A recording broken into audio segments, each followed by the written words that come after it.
जी नमस्कार साथियों, good morning प्यारे दोस्तों। जय हिंद, वंदे मातरम, राधे राधे। आज की जो हमारी क्लास है उसमें टॉपिक है हमारा भाषा बोली, जिसके अंदर हम कई चीज़ों को एक साथ देखेंगे प्यारे दोस्तों। अलग अलग इसके अंदर सब टॉपिक हैं, वहाँ से भी प्रश्न पूछे जाते हैं। सबसे पहला हमारा ये ध्यान रखना है प्यारे दोस्तों कि हमारे देश में जो बोली जाती है उसको हम भाषा कहते हैं। देश में जो बोली जा रही है वो क्या है? भाषा। ऐसे ही आपको ध्यान रखना है जो राज्य में बोली जाती है, राज्य के लेवल पर जो फैली होती है उसको क्या कहते हैं? हम उपभाषा कहते हैं। उसको क्या कहते हैं? उपभाषा। जो जिले के लेवल पर फैली होती है, जिसको डिस्ट्रिक्ट या जनपद कहते हैं, वो होती है हमारी बोली। 2 डिस्ट्रिक्ट, 4 डिस्ट्रिक्ट, 5, 10 डिस्ट्रिक्ट तक होती है। इसके साथ जो बोली जाती है प्यारे दोस्तों हमारा देश, राज्य, जिला, ठीक है। तो ज़िले में क्या बोली जाती है, और जो गांव में बोली जाती है उसको क्या कहते हैं? हम उपबोली कहते हैं।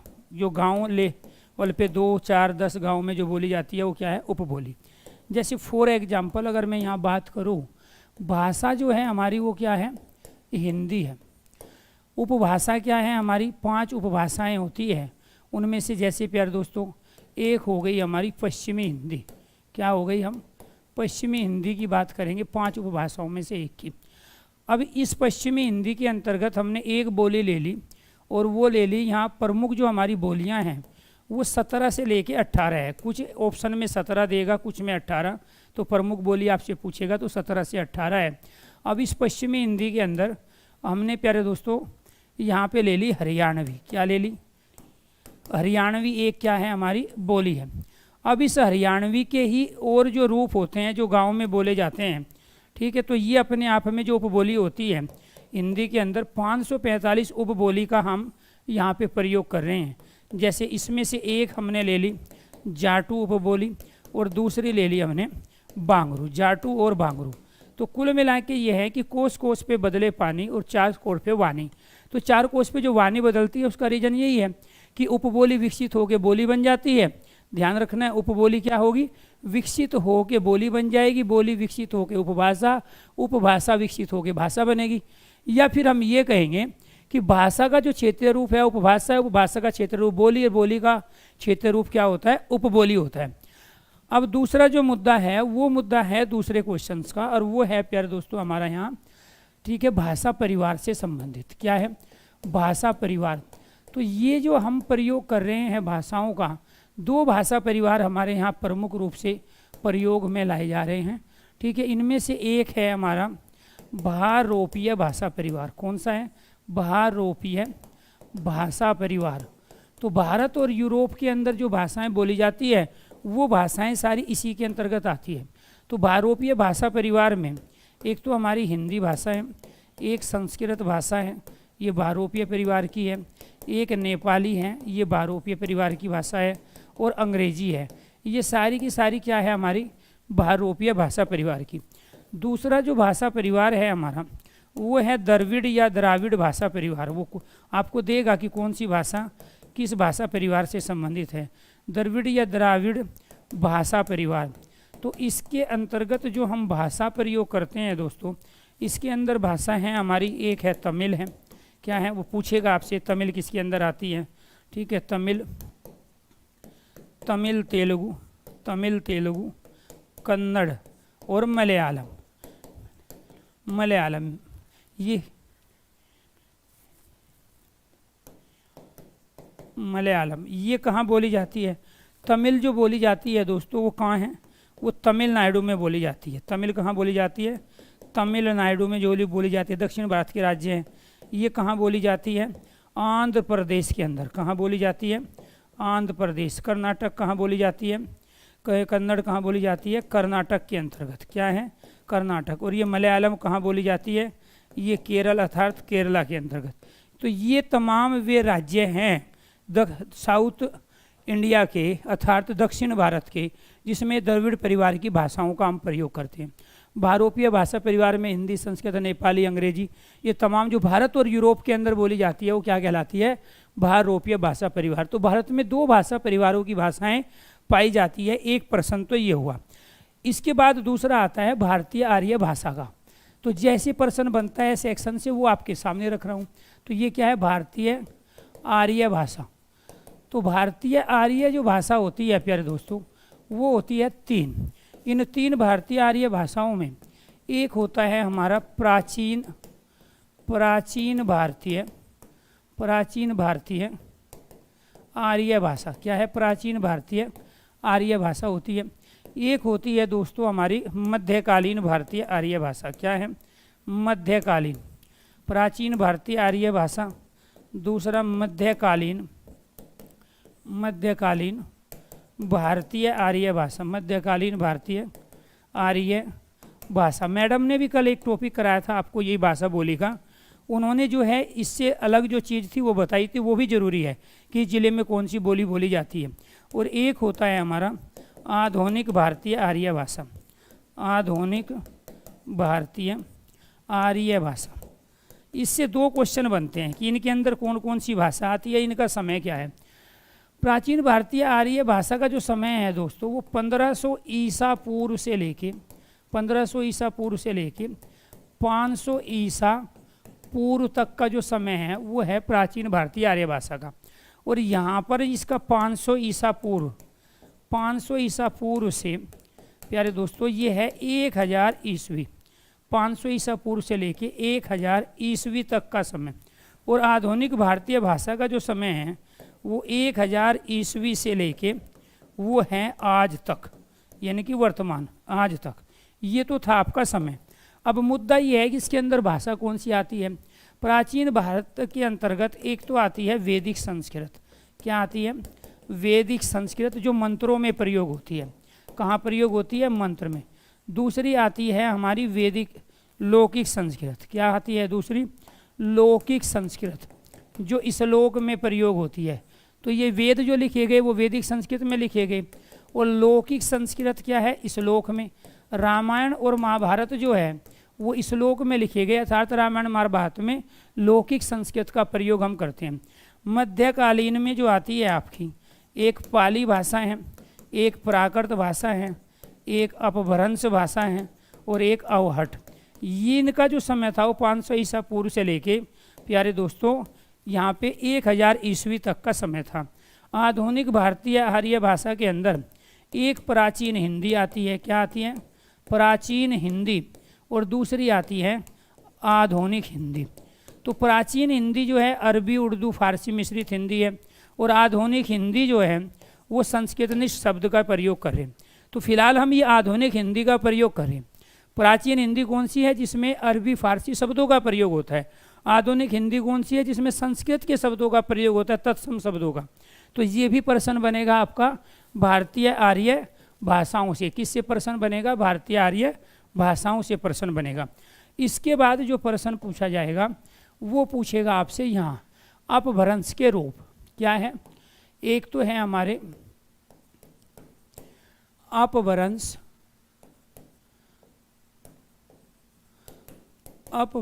के रूप। कितने रूप है अपभ्रंश के, 4 रूप है जिन्होंने हिंदी का भला किया।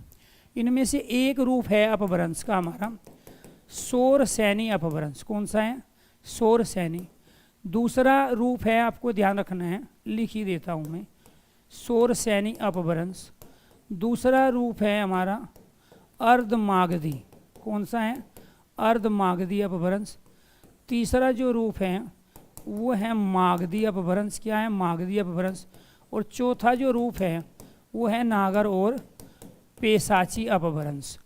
तो ये अपभ्रंश के 4 अलग अलग रूपों ने हिंदी का बहुत भला किया है। ठीक है, इसके अंतर्गत प्यारे दोस्तों आपको ध्यान रखना है जो हमारी उपभाषाएं आती है, इसके अंदर क्या आती है, उपभाषा। तो इसके अंदर एक उपभाषा आती है हमारी यहाँ पश्चिमी हिंदी। कौन सी है, पश्चिमी हिंदी। तो पश्चिमी हिंदी का जो हम प्रयोग करते हैं वो सौरसैनी अपभ्रंश से विकसित हुई।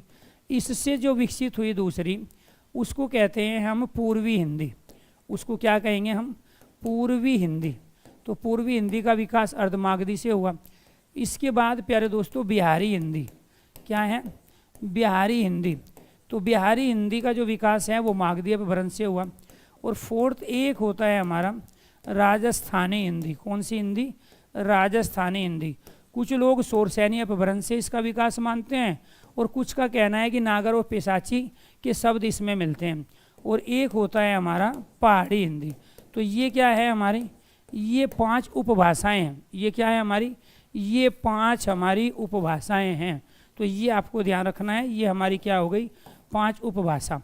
अब इन उपभाषाओं से प्यारे दोस्तों ये जो बोली है, इस पश्चिमी हिंदी के अंतर्गत जो 5 बोली आती है, कितनी बोली आएगी, 5 बोली।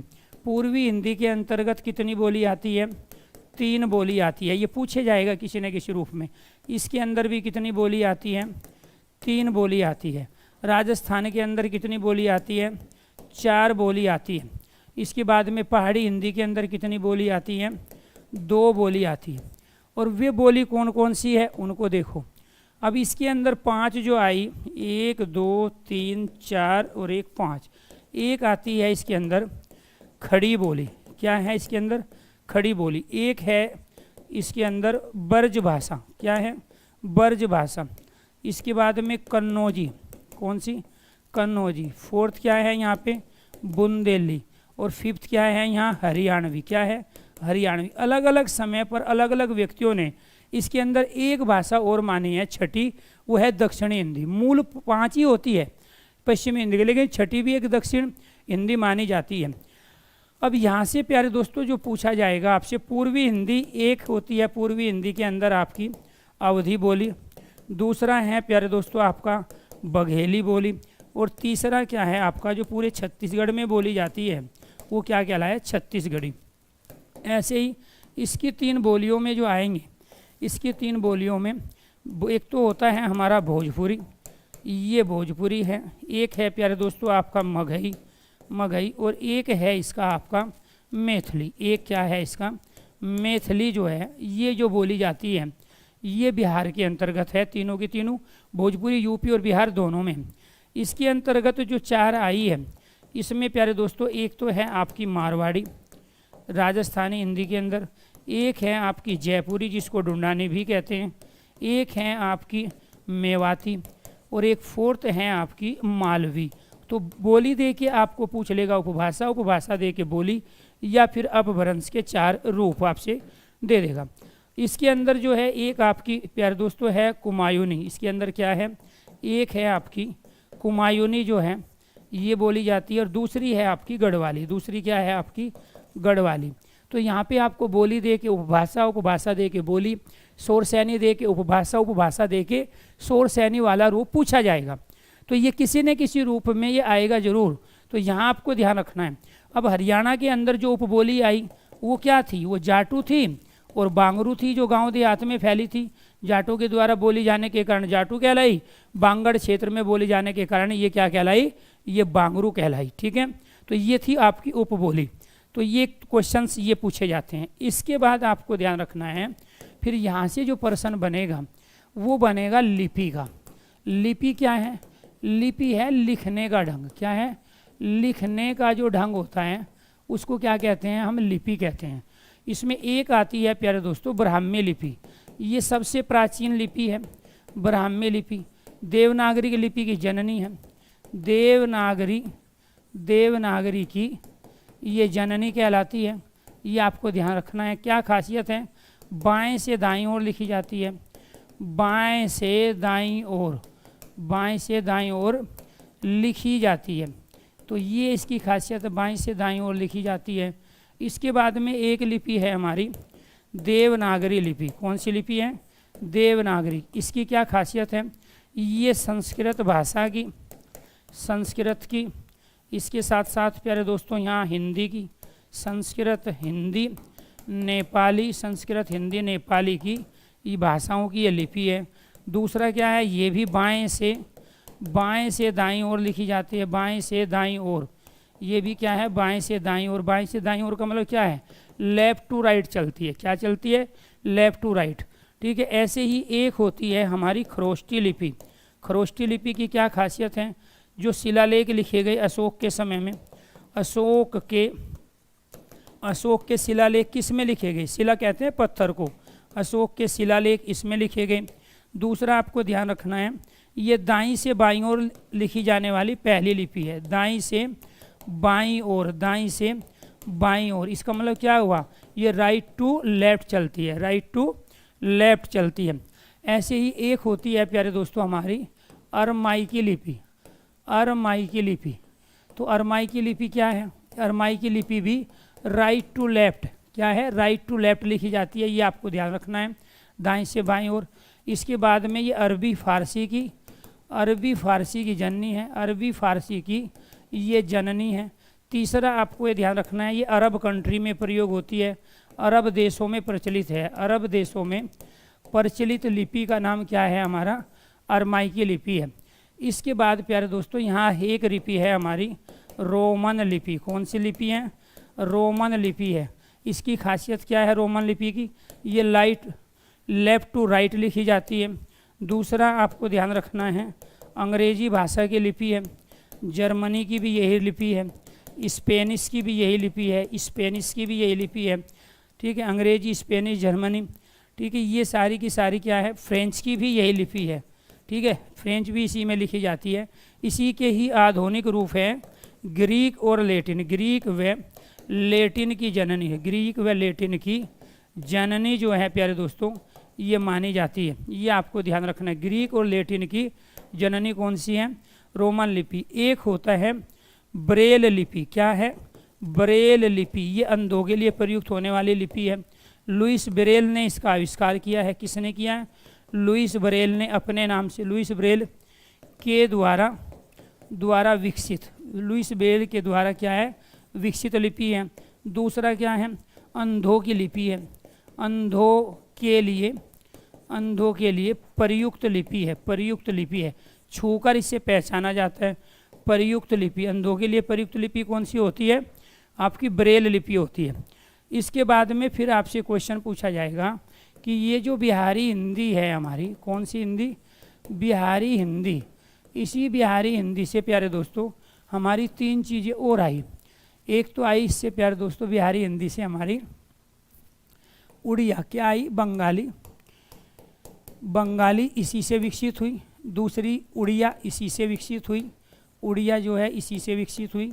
और तीसरा है असमिया, ठीक है, ये भी पूछा जाएगा। तो बंगाली, असमिया, ठीक है, ये किससे विकसित हुई है, बंगाली, उड़िया और असमिया बिहारी हिंदी से विकसित हुई है। इसके बाद में फिर यहाँ पे क्वेश्चंस बनता है कि भारत में जो बोली जाती है, किस में बोली जाती है, भारत में सबसे ज़्यादा जो बोली जाती है वो है प्यारे दोस्तों भोजपुरी, क्या है, भोजपुरी।